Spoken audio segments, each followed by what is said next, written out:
Oh, not again.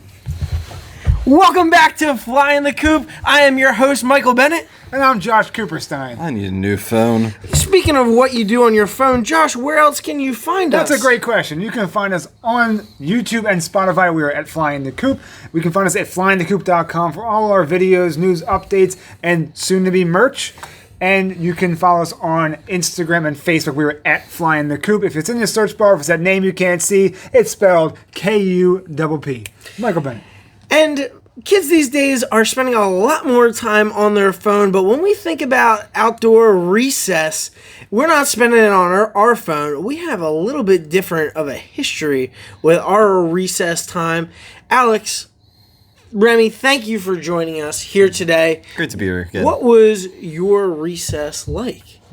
Well, recess, I had a lot of memories with you guys in particular, going about Marina and Walsh Elementary School. We did a lot of these variations of soccer on the pavement, and kind of like you can catch the ball in the net, which you can't do in regular soccer, but who gives a damn? Oh, it's how we catch the ball. Catch the ball 8 feet Someone back. kicks it, I'm running back 15 feet, I catch it, it's like, no goals. And I was like, oh yeah, put Josh in there, he's good at baseball. That doesn't work in real soccer, but we didn't care, and we played from blacktop to blacktop for side story, as long as end. This man's father taught me how to be a goalie in soccer, and I kicked ass because of him. So at our indoor soccer field, yes. We would have won the championship if I was not pulled. Oh, that damn red team. Unfortunately, those practices on the blacktop didn't help you out. Funny story, if you guys remember when we were playing the recess soccer, that was the biggest thing. Like, let's go out and play soccer. There was a big thing. It was very wrestling-esque. Like major heel turns and face turns in the middle. And for those that don't know, heel turns turning bad and face turns something good. You turn, We used to play, and all of a sudden, someone's dribbling the ball with their foot towards one way, and then they just turn the other way and shoot at the other goal. All of a sudden, they're on that team now. And it's like the biggest thing, and at any moment, someone's just turns around and kicks it in their own goal, and they're just automatically on that team. Yeah, like, oh yeah, we traded in math class, and you didn't know. It wasn't even that. They literally on the spot, and you had to remember who switched and who came back. It was the craziest thing ever. Speaking of, we were in third grade. Josh was writing down his team names, and he got yelled at by his teacher and said, "Why can't you all just play together?" Mrs. Darcy. I don't know. I got yelled at a bunch for that. Picking the team names was always tough. And then, do you remember, even whether it was gym class or on the soccer field or at recess, picking teams and having to stand there and just praying that you're not the last one at that point? Being the last one picked was just always infuriating. How many times did that happen for you? Not very much. Yeah. I mean, I was a fat kid, so when it's something involving running, I was not someone selected early. But that's the... I mean, I was a jerk. I'd see Alex. I'd been best friends since we were 3 years old, and I'd see him, and then he'd be like, pick me, and I would pick everybody else besides him. I'm just kidding. There's like a He's weird... not kidding. It's a weird political dynamic that goes on as you're picking somebody. You're like, who's going to be my best friend today? Those Who do things I don't want on my last. team? Mm-hmm. No, they're there just for that single soccer game. But it wasn't just soccer that we played on the fields of Marina and Welsh. Suey was a big game that we used to play. Wall ball or peg each other with a tennis ball. That's what it would have turned into, but Suey wall ball was an absolute blast. And I always would be bummed if we had to be inside because I love to play that. And it got so popular among, Josh and others that we used to play at his house against the wall at his house and the garage door. And yes, except for sometimes I end up with a basketball thrown at my head somehow, and I wasn't even realizing that we weren't playing with that. Did happen a few times. Yeah, but if you want to talk about, I mean, we always had a jungle gym, but it was whether it was soft baseball on the pavement field that they had, or the regular ones, or Kickball. Kickball. Let's talk about kickball. Okay. Because kickball needs to be talked about. Is a legendary recess game. It Absolutely. It was introduced to you in gym class, Yeah. and then you brought that out and be like, "This is a great game. Thank you for allowing me to use my." Didn't we have those big legs blue to mats kick it. where the base is, and you would dive onto the mat to try and be safe? And Just different variations of kickball is what we just played. The great thing about kickball is it can be so intense and so non-intense, and pretty much kids of every age can play it because you basically roll the ball. So it's really a great game for every age, every skill level, and Yeah, it can be anyone played can pick almost up. anywhere, literally on a field, on blacktop. You could play it with a volleyball. You could play it with a soccer ball. You could play it with the red rubber ball. And that it's they crazy usually because use. I have not seen one of those red rubber balls in maybe 20 years, and you almost forget how perfect they are for sports like that. Yeah, especially kickball. And when you're talking about, we did play that at Reese, we did play it in gym. Do you guys have any favorite gym sporting events that we've done? I liked the Olympics that they used to do, like with the scooters and stuff. Even though you run over Yeah. your damn fingers, that was painful. But Those are hard. I again, as a chubby tubby tub toy that I was as a kid, I could never figure those things out. I mean, the coolest thing is in high school. You know, we're talking about child, but in high school we had like the real like Olympic style, and we had like a bobsled. It was like me and three of bobsled. my partners, and we put like the pads, and then we put like 3 scooters underneath, and we actually had like the 2 guys push off, and then the 1 guy steer, and that was a lot But of in fun. elementary school, way back machine. Yeah, in elementary school we had the smaller scooters that we'd roll around on our stomachs on and break our fingers every 2 minutes of our life, which was fun but very, very painful. Speaking of elementary school, how about the 6th grade faculty versus 6th grade basketball? I had a thing we every steal year? and a layup in that game. That They was called me. always fun to watch. Yeah, I was nicknamed Josh Super Duper Kupperstein for a reason in that game. Just to hear the announcer say it and the crowd go mild, it was fantastic. There was also a hockey game we played It too. was a hockey game. That was like they did tournaments. Our elementary school was kind of Very nice. intense. Yeah. Yeah. Well, Mr. Weaver was the best. Yeah. Layup league. Oh, yeah. Do you remember layup league? Layup league, we'd have each of our classes Layup would championships, compete yeah. against each other, and then we'd have a timer, and you have to go up and make as many layups as you could make, and they would have a ranking each week. And I remember every time they would do that, it was absolute blast. But you cannot mention athletic activities and fun activities between gym and recess and not talk about field day. Oh, wow. Absolutely. Blast. Field day. In the first at Churchville Elementary, it was just blue and white. And then when we got to Marina and Welch, Still blowing away. still blue and white. A little bit gold. No, it wasn't really gold until later. But So field day was the one day in the entire year where physical activity actually felt like it mattered. Like there was some weight behind it. It was grade versus grade versus grade, class versus class versus class. It was an intense experience that even teachers, students, parents, everyone cared about. It was like the Olympics Yeah. for Elementary 8-year-olds. school I would years, tell you, yeah. every August when they would send that class list to my house, and I knew who was my class, I would scout it to understand how am I going to compete against for field day this year. I took that very seriously. You I start don't picking- typically take a lot of things seriously when it comes to sporting activities, but that one I was pretty. You start picking your partner for the 3-legged race. You're like, this is All right, there's our anchor for tug of war. How were there Absolutely. not more injuries during those 3-legged races than there were? I mean, I guess because we were kids young, and we were a you're little limber. more limber. If we try to do that now, like I don't think that would be. We look like 80-year-olds at potato sack race, man. that would be an interesting experience to do. Nowadays, we should have a field day contest. 30-year-old field day. I love the tug of war. Do it at the reunion. Oh my god, tug of war for sure. Tug of war was fun. Obviously the 3-legged race and The relay around the bus circles the with the relay around baton the bus passing. stop. Yeah, the baton. I was trying to think of some other ones that we did.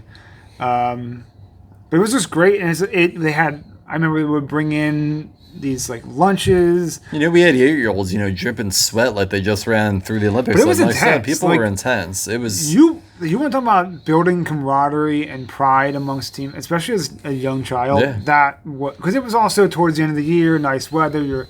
It was a lot. And I don't of even fun. know if kids have field day anymore. I do not know for Well, certain. I hope today so, everybody's but- a winner. They don't. Yeah, Don't even get me started. true. Yeah, but now, when the weather wasn't great, we would go to indoor recess. Do you remember indoor recess? Indoor recess. Yeah. Did you guys have anything that you would? What would you do if they said, "Hey, it's raining outside, or it's snowing, we're not going out there. We're in indoor recess today." What would you do? Well, some people bought their own stuff in. They knew the inclement weather was coming. You always had it in your cubby. Some people had, I miss a cubby. Checkers. I may just install cubbies in my house just to have a cubby again. Can do it. Some people installed checkers, but I know Josh had a game that he loves called quarter hockey. Oh, quarter hockey. See, that's the beauty of being a kid. Speaking of cubbies, that's where it went down. That was our stadium. In the cubby area. So, the beauty of being a kid is using your imagination and using the tools and what you have available to you. So you can take a thing as simple as a quarter, get on the ground, have two people on each side, and all it is passing, slide it across, you pass your teammate, and you shoot, and you try to get it underneath and hit the back of the cubby or go through the other goal. And you had the goalie on your knees, and I was a goalie with the kick saves and stuff like that. And I played a little bit of hockey, like growing up with my babysitter, so I kind of learned how to do those maneuvers and things like that. And it came in handy a little bit, and we had a lot of fun doing it. And it, like Josh said, it's just imagination. Like on our last podcast, we talked about action figures. That's all about imagination and making things more fun than they really could be. And that was so easy to do when you were a child. Nowadays, like Mike said, childs are on their phone. It just really kind of kills the imagination a little bit. Yeah, you don't really go out. I mean, gone are the days of, we grew up all in the same general neighborhood. You and I grew up right behind each other. Mm-hmm. Gone are the days of going and knocking and saying, "Can Alex come out and play?" Or calling your home, getting to speak to your great parents and be like, "Hey, how you guys doing, Mr. Michelle? Can Alex come over?" Now it's like, #you're free. I used to call Josh so much I could recite his... Oh, and I knew his. I still could tell. We both can recite our their answer voicemails machines right now to this day. But kids these days might be on their phone a little bit more. But if you were to bring back recess for you, we get to go outside right now. Let's have a good time. Can we? What? No, we can do that later. Maybe. What game do you go to first? Oh, that's a great question. We're saying now Prime? with games that are available now. No. We're right now. We're right now. So games that are available, because some games weren't invented then.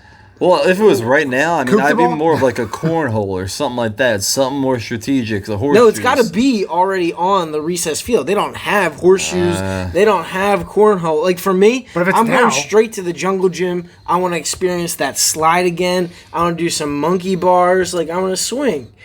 But then like. But are you going back? I'd probably dunk on the smaller baskets that are at Meridian Walsh. Are you going back now, as you are now, or are you going back? We're 30 years old, and we're going to Meridian Walsh. I'm not 30 yet. Do not overestimate my age. I'm not 30 either. We're 29 years old. We're going to Meridian Walsh Elementary School. What are you playing? I'm still younger, so.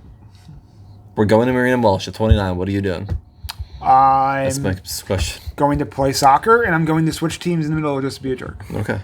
What are you doing? Actually, no, I hate soccer. Dunking on the smaller baskets. To make it feel yes, awesome? Yes. No, I'm probably... Speaking, he put a little dunk basket on his door there so he could dunk. So, yeah. I mean, who doesn't? It's fantastic. My ceilings aren't high enough to really dunk, but...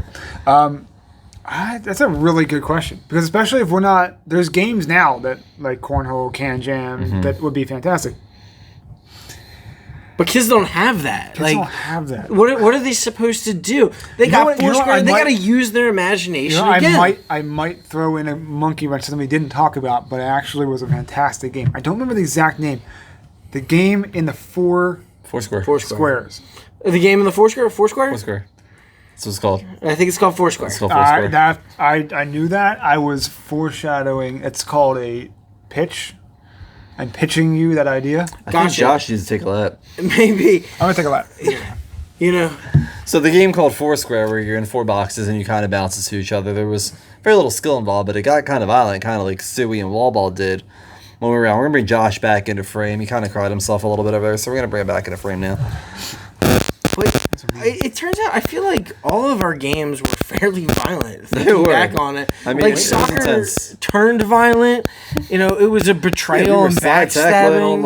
But I will tell you, I could not wait every day to get out there. The second we were released from the cafeteria and allowed to go right out to the field, I was boom. Everyone get out here. The worst was if any young hooligans were causing trouble and we had to stand in the line for like 10, 15 minutes. Oh, And yeah. I'm like, dude, we have like 30 minutes. Like, can you... One of my favorite games that was invented in elementary school that I never played before, but I actually brought to my swim club shortly after was Nukem Elimination. Now, that was something our gym teacher taught us with the volleyball. Basically, it was throwing it over the net. And if the ball was catchable or hit you in the hands, you're eliminated. Last man standing on their team wins. And I kind of brought it to my swim club, and it got really, really popular among me and my friends. And now I'll go back, now that I'm 29 years old, and I'll see 6 and 8-year-old kids playing it. So it really is just a game for every age, and it's a lot of fun, and it's very fair. And Dodgeball, too. dodgeball was crazy in every grade. I mean, Dodgeball was nuts. Every grade, every level, Yeah. whether it's gym class or they gave us too many balls during recess and then things turned Do into... you remember they had, I don't know if it was used during dodgeball at one point, they had that really gigantic like pink ball that was a good like 4 feet in diameter. Yeah. And I don't remember what it was for, but I think it It was was like like- giant. Like I think we did use it as John dodgeball. volleyball. we did volleyball. It with was yeah. volleyball, Yeah. and we had the 4-corner volleyball Yeah. in that. It was like Where Foursquare, but volleyball, Yeah. right? Yes. Yeah. Yeah, but volleyball, and they would take like 4 or 5 kids to hit that thing over Yeah. the net. Yeah. But it was fun. It was always a good time. I wish they would bring back recess. And, you know, I would go out there and enjoy it. But if people at home that are listening now want to enjoy more of Flying the Coop, where can they find us, Josh? You can find us at flyingthecoop.com for all our news, updates, videos, and soon-to-be merch section. And also, you can find us on YouTube and Spotify at Flying the Coop. We're also on Instagram and Facebook at Flying the Coop. And on this video, on Instagram, we want to hear from you. Let us know your favorite recess games to play, your favorite recess stories. We'd love to hear some feedback. And And feel free to comment on all the videos, like the video we posted earlier. You know, anything that you have, anything to share with us, something like your favorite recess games, your favorite action figures, your favorite toys growing up, all that kind of nostalgia stuff that we've been talking about recently. Please feel free to share us with us. We'd love to hear from you. we never grow old. We just learn how to act in public. That is true. And hopefully we all learn how to act in public, you know, as we continue to grow and learn, as we're all Flying the Coop. I'm going to recess. Let's Yeah. get out of here. Yeah, We'll seriously. play soccer. No, dodgeball. I'm going for you.